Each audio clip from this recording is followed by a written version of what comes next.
right, welcome back. This is going to be part 3 of my presentation on the flood and Noah's Ark. And we're going to continue right along with the topic of definitions. We're going to continue right along with it.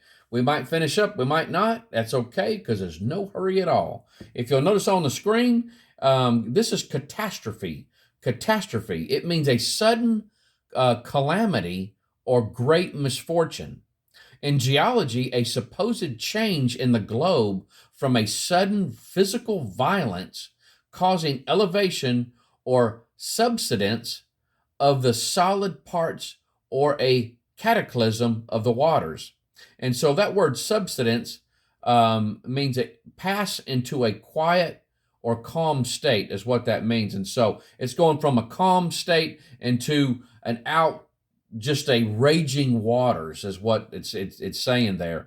And so a cataclysm, a cataclysm, a deluge or overflowing of water, particularly the flood of Noah's days, an extraordinary and violent change. Now, guys, I did not get this from a creationist book. I got this from the 1935 Webster's 20th Century Dictionary. That's right. That's right.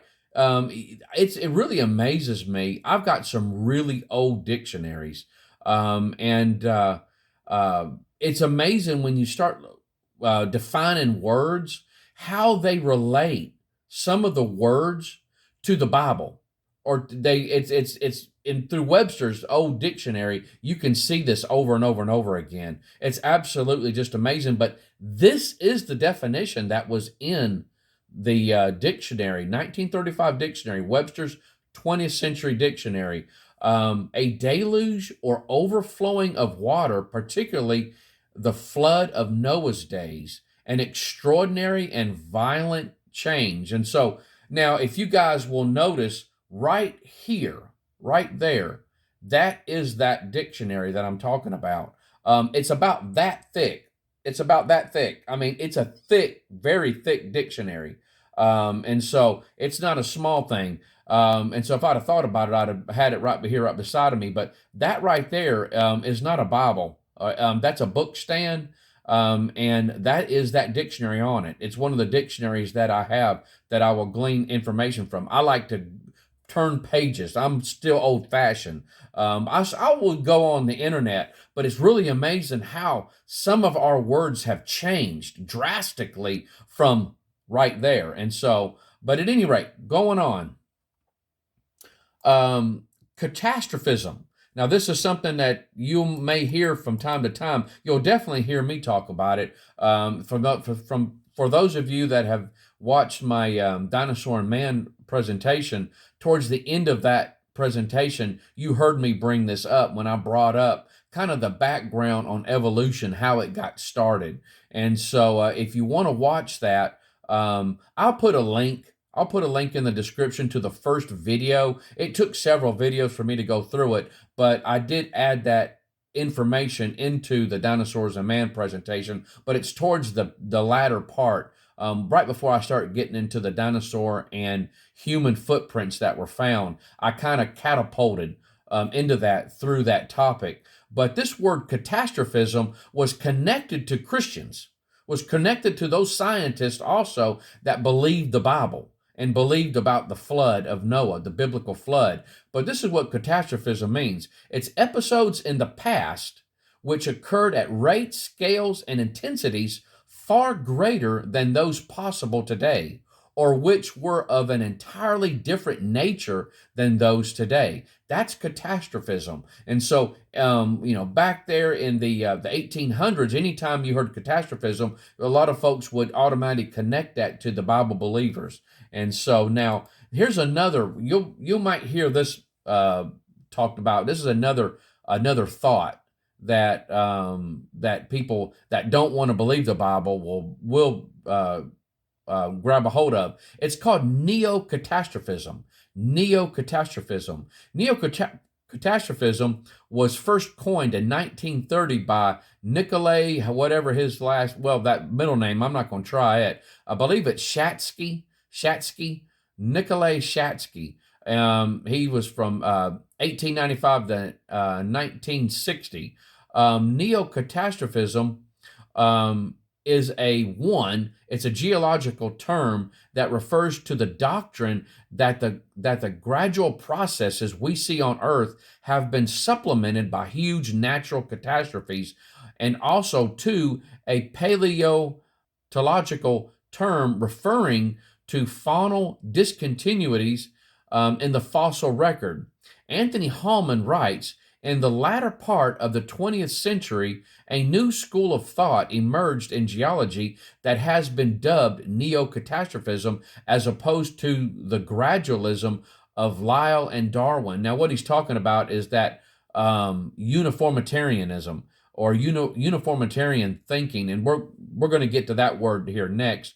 But it goes on. It says its inheritance embrace a punctuated view of geological and biological history. And so basically what they're saying is I believe, this is my own personal opinion here, guys, but I think that they're looking and saying, you know what? These Christians are right. There is evidence all over this planet of a catastrophe. And so I believe what they're doing is they're kind of compromising a little bit, and they're saying that that there's areas of our time where there was catastrophes that hit and went on. It kind of reminds me of the punctuated equilibrium. And I don't want to really get too much on that. I do go into that in the Dinosaurs and Man presentation. But the punctuated equilibrium, because there's no transitional fossils that are found, what they're saying is that the changes from one animal to another animal were sudden. And then you had long times of what they call stasis. And so what they're saying is there would be a sudden change in an animal, and then there would be a long time period where there wasn't no change in the animal, and then and then you would hit it again with something that would change immediately instead of a gradual change that they theorized. They're saying that, well, maybe it happened all of a sudden and it didn't take a long time. I'm just going to grab something for like a gill to turn into a lung. Maybe it was much quicker than let's just say several million years. Again, I'm just throwing that as an example. And so, but this neocatastrophism kind of reminds me of that, where you would have something hit the planet, and then you would have long ages of uniformitarian type of thinking, where there wasn't anything that was going on, and then you'd have another catastrophe. Now, when you break down the word neocatastrophism, that word neo means new, recent, revived, or modified. Neo is a Greek word for young, fresh, or new. Now, uniformitarianism is the idea that Earth has always changed in uniform ways, and that the present is the key to the past. That right there is if you think of uniformitarianism, you think of that one phrase: the present is key to the past. Along with Charles Lyell, James Hutton developed the concept of uniformitarianism. He believed Earth's landscapes, like mountains and oceans, formed over long periods of time through gradual processes. Prior to 1830, scientists believed in catastrophism. And so this catastrophism, you got two schools of thought. You've got catastrophism, which was connected to the biblical worldview, and then you got uniformitarianism, which was connected to the secular worldview, or those that believed in evolution. And so, again, get used to this chart, guys. You're going to see it over and over and over again through this whole presentation, or anything that I do. You're going to see this. There's only two thoughts, and so there are those that are trying to blend the two, which, again, you can't mix oil and water together, so you're not going to get this to happen. And so if you do, you're going to have to compromise one or the other. And so a lot of times, the Bible, of course, is the one that gets compromised, and then it gets messed up. You start down a path of no return. But this chart here that you see here, this is something that I made up. And so if you want to pause it and kind of glean some knowledge off of it, I've been thinking about doing a chart like this for cults, kind of when they got started. And so I'm thinking about doing that. But this right here, if you kind of look at the theory of the earth going all the way to the far left with Hutton, he started off with the theory of the earth and introduced the uniformitarian view. And then each guy after that, Lyell, and then Darwin, they're the ones that picked up on that and kind of added to it, with Darwin added into the biological part of it, where apes became men. And so, or apes became human.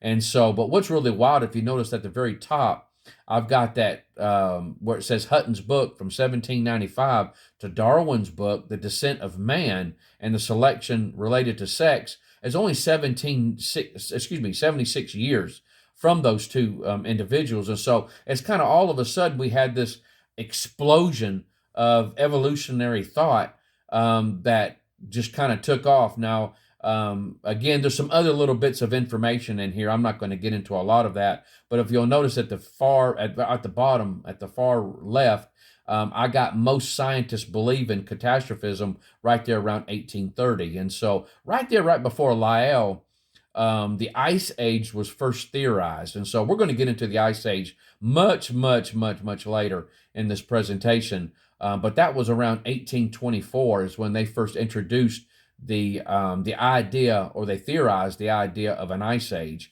And so, but guys, we're going to stop right here. just a lot of information. When we come back, we're going to continue on with the definitions. And so I just don't want to push anything. There's just so much good information here. And so I hate to rush anything.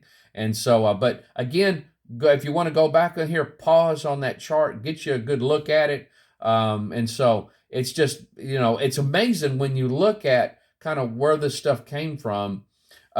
It's like it just had its, less than 100 years. They changed the course of education completely. And so, but before those guys, a lot of people believed in the flood. It was not a problem. And so a lot of, these guys, when they were first introducing some of this stuff, they were getting some kickback, from those in scientific circles and education circles. And so, but, as with anything, you get enough people that wants to kick God out, and then next thing you know, here we are today, what we have in our educational system. And so, though I do believe that we should, do I believe that we should force prayer in schools? No, I don't. I do remember, though, the days that when I was in elementary school, we used to pray. This was in a public school. We used to pray before we went to lunch as a class.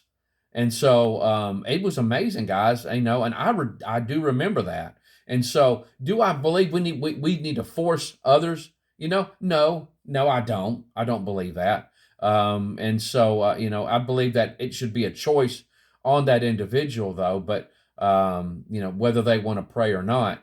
And so, but, that was a different time. And that was, oh goodness, that was in the 80s, early 80s, is when that happened. And so that was right here in Salisbury, North Carolina, back in Knollwood Elementary. It was called Knollwood Elementary School. I don't know what it's called now, but I remember we used to pray before we went to the lunch.